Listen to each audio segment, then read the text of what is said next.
Good morning students.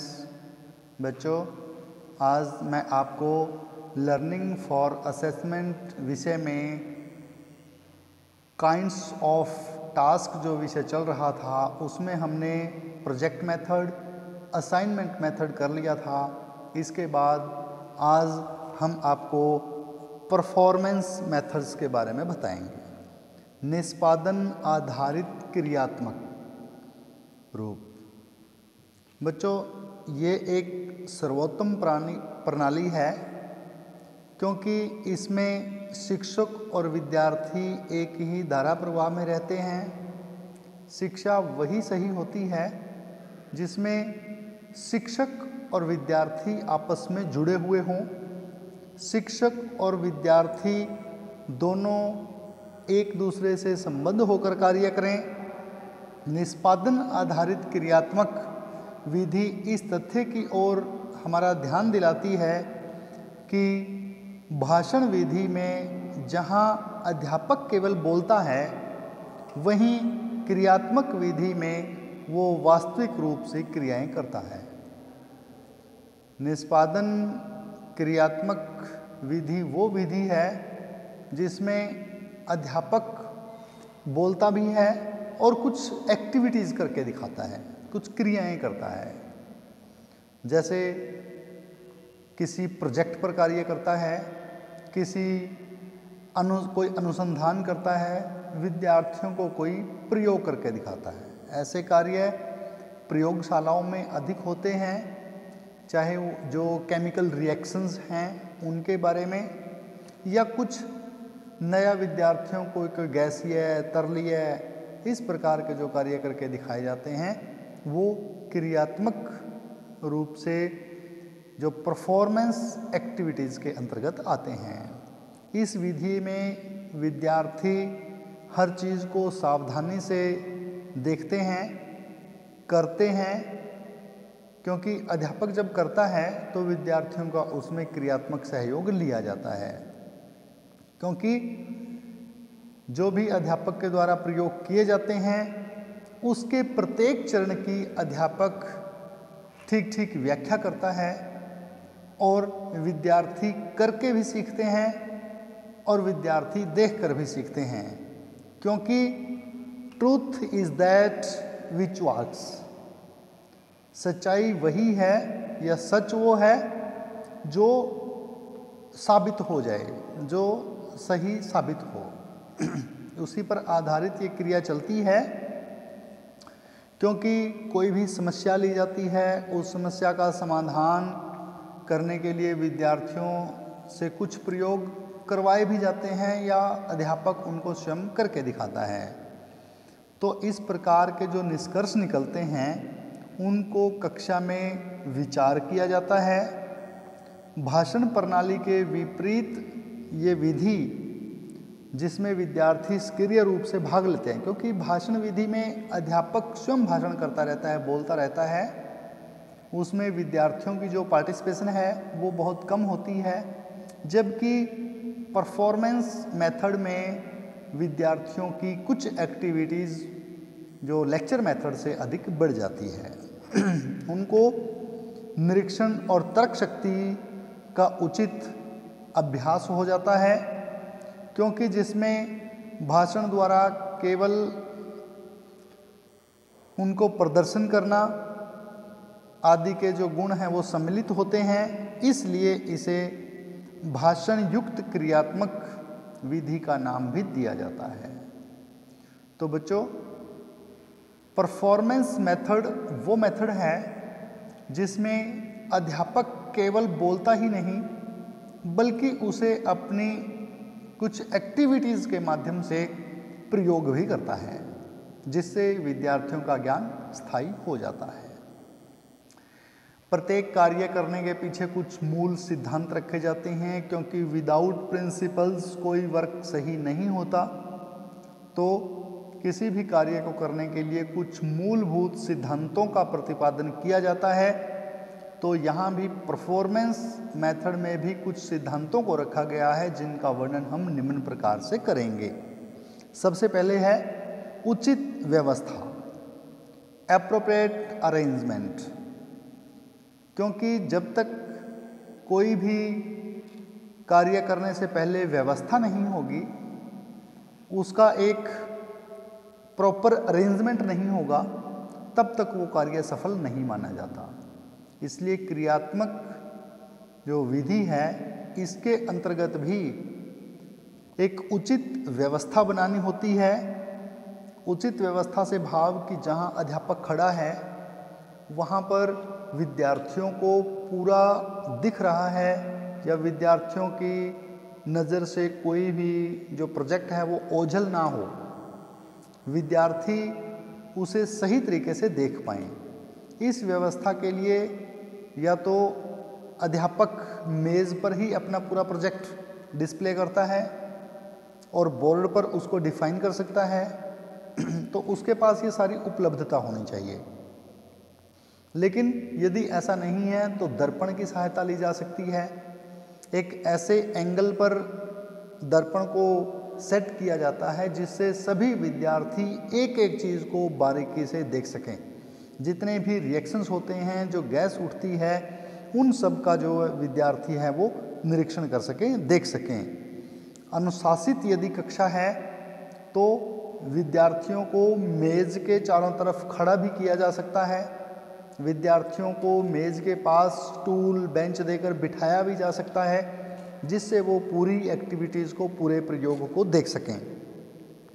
मेज़ का प्रयोग विद्यार्थी के लिए अध्यापक कर सकता है। मेज़ के चारों ओर विद्यार्थी खड़े हैं और अध्यापक उसमें प्रयोग कर रहा है।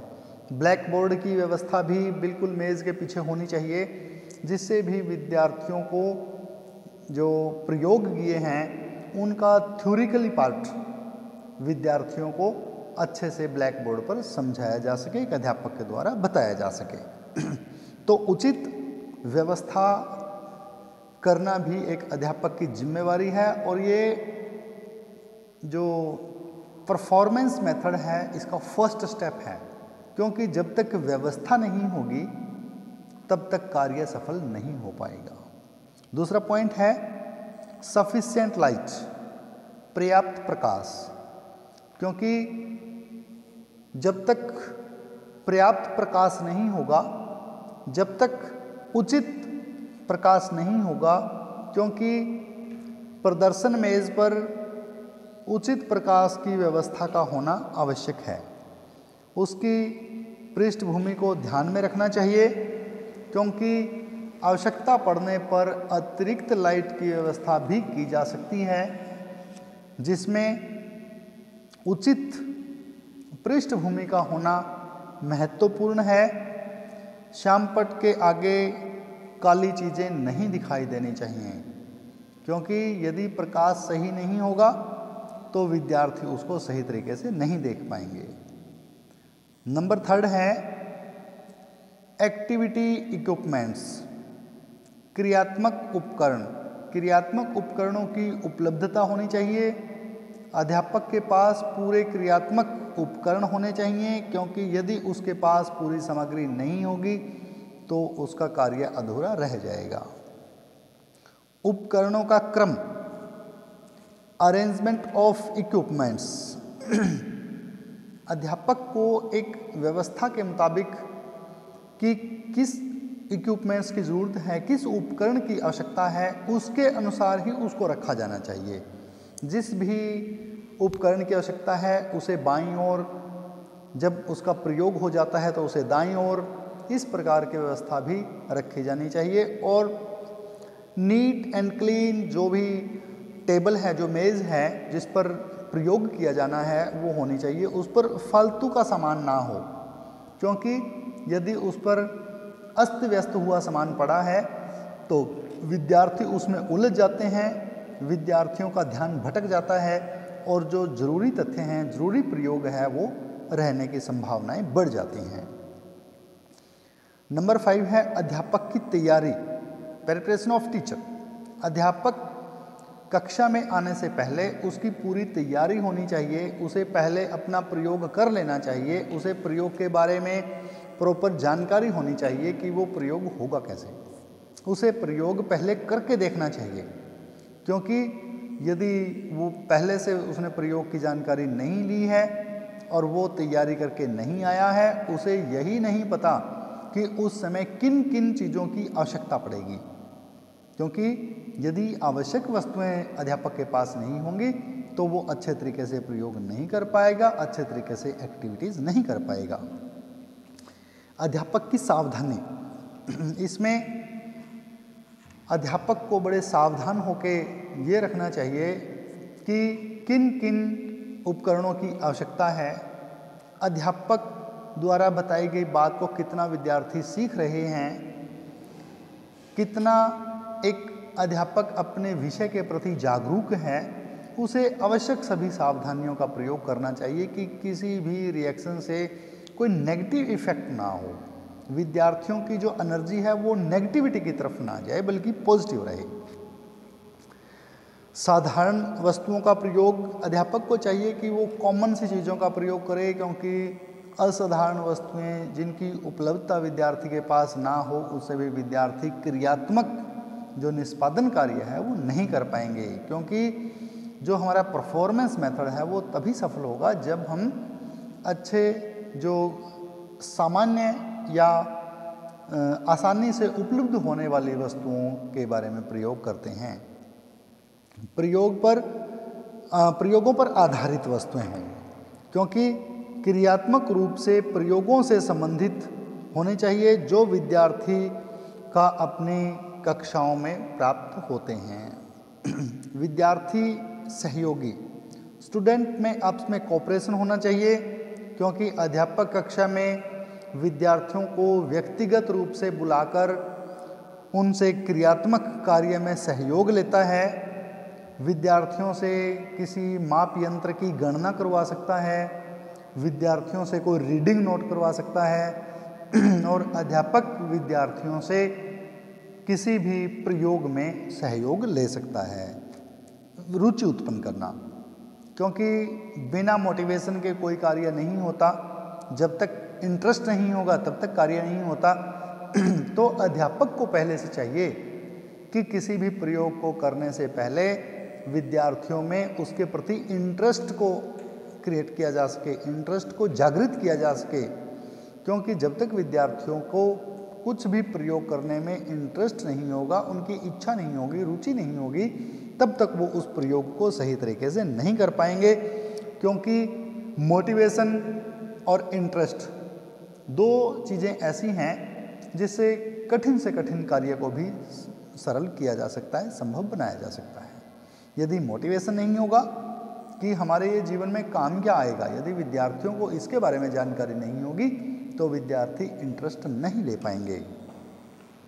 मौसम के प्रभाव की जानकारी एक अध्यापक को होनी चाहिए, ये भी एक सिद्धांत बनता है निष्पादन क्रियात्मक प्रयोगों का, प्रयोगात्मक क्रियाओं का, कि मौसम के अनुसार कार्य किए जाने चाहिए, किस प्रकार के मौसम में कैसे प्रयोग होंगे।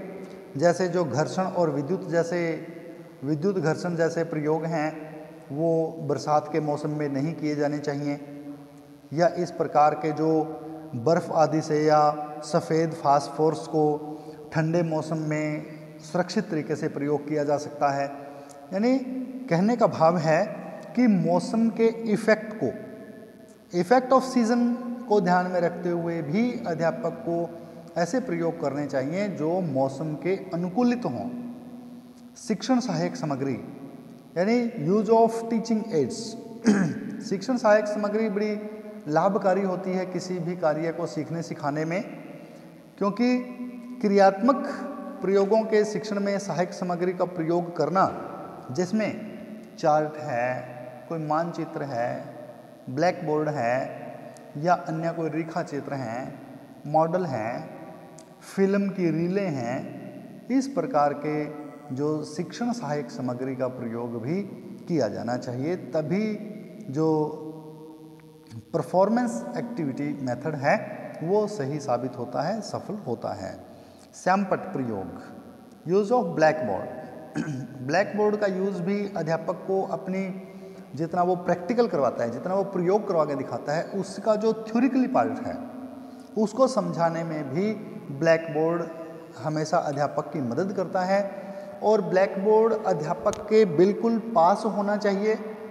जहाँ पे वो प्रयोग करता है मेज़ के पास ही ब्लैक बोर्ड की व्यवस्था होनी चाहिए, जिससे कि वो कठिन विषयों को या रिएक्शंस को या प्राप्त होने वाले परिणामों का अच्छे से डिफाइन कर सके, उनको अच्छे से विद्यार्थियों को बता सके।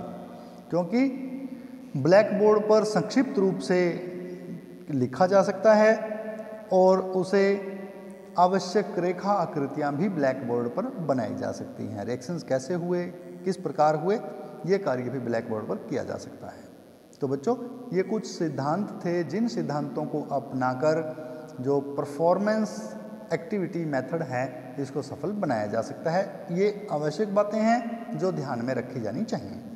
उसके बाद जो परफॉर्मेंस एक्टिविटी मेथड की का सेट कैसे किया जाए, उसकी व्यवस्था किस प्रकार से बनाई जाए।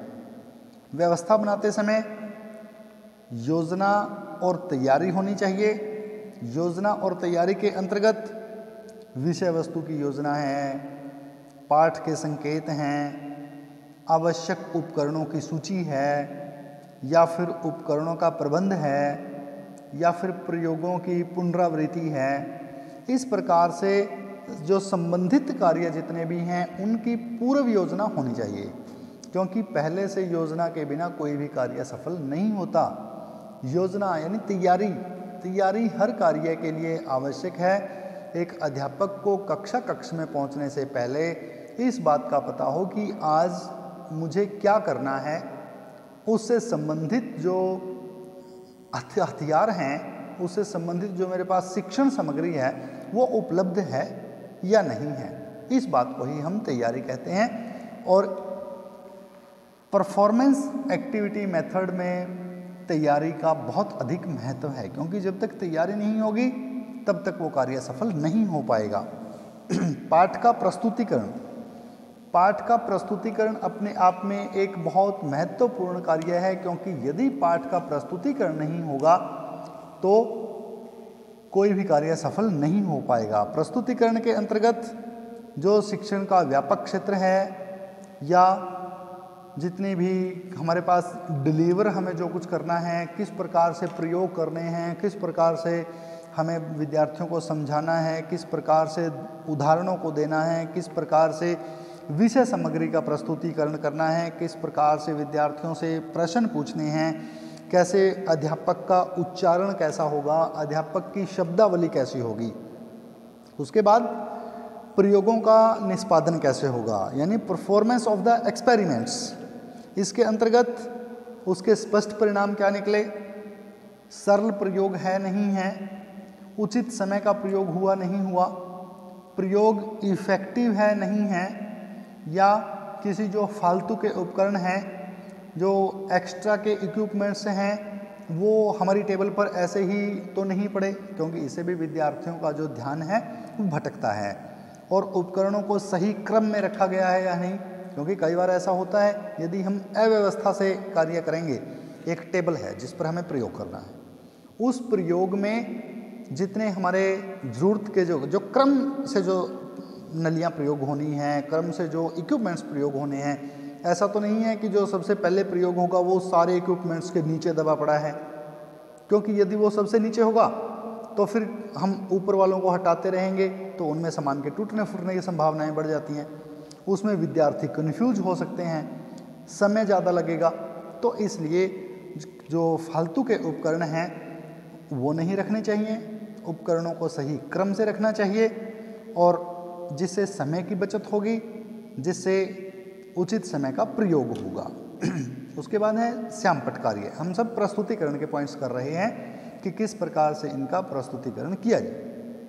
श्यामपट्ट कार्य एक अध्यापक के लिए आवश्यक है, जिसमें अध्यापक का लेख सुस्पष्ट हो, शब्दों के बीच में उचित स्थान उचित दूरी हो, लिखने की सही टेक्निक्स का पता हो, वाक्य को खंडों में लिखा जाए, अध्यापक की जो लिखावट है वो साफ़ सुथरी होनी चाहिए, नीट एंड क्लीन होनी चाहिए, और जो लिखी गई भाषा का प्रयोग है वो सही स्पष्ट होना चाहिए, और चाक बोर्ड जितना भी जो ब्लैक बोर्ड है उसका विभाजन सही तरीके से होना चाहिए। ऐसा ना हो कि हम पहले ऊपर से शुरू कर रहे हैं, फिर नीचे की तरफ आ रहे हैं, साइड में हमारा बचा पड़ा है, उस साइड में है, फिर दूसरा लिखते समय उसको हम साफ करते रहें, नहीं, बल्कि यूज़ ऑफ ब्लैक बोर्ड की जो टेक्निक है वो एक अध्यापक को सही जानकारी होनी चाहिए, जिसमें उचित जो डायग्राम्स हैं वो ड्रॉ किए जा सकें, उचित रेखा चित्र बनाए जा सकें, और उचित जो लेबलिंग है वो एक ब्लैक बोर्ड के अध्यापक के द्वारा की जानी चाहिए। तो विद्यार्थियों, अब हमने कि किस प्रकार से इस लेक्चर को, इस लेसन को डिलीवर किया जाना है उसके बारे में पढ़ा। पहले हमने इसके सिद्धांतों के बारे में पढ़ा। अब जो निष्पादन आधारित क्रियात्मक विधि है इसके हम गुण और दोषों के बारे में चर्चा कर लेते हैं, क्योंकि इसमें